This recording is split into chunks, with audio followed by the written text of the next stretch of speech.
Good afternoon, welcome. This is Jamb year 2011 government pass question number 48, and the question here says, which of the following international organizations was in existence before the Second World War? Which of the following international organizations was in existence before the Second World War?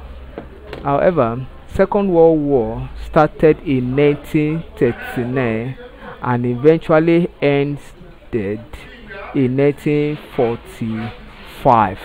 So immediately after the First World War in 1918, First World War,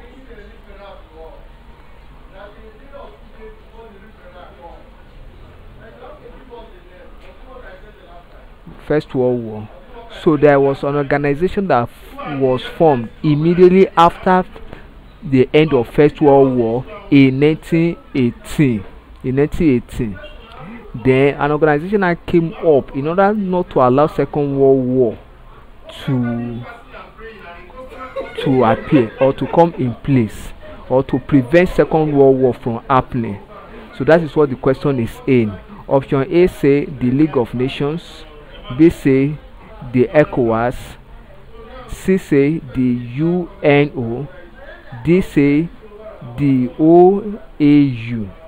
The organization that was in place before Second World War broke out was the League of Nations. So option A is correct. Thank you and God bless you. Kindly subscribe for more of our videos.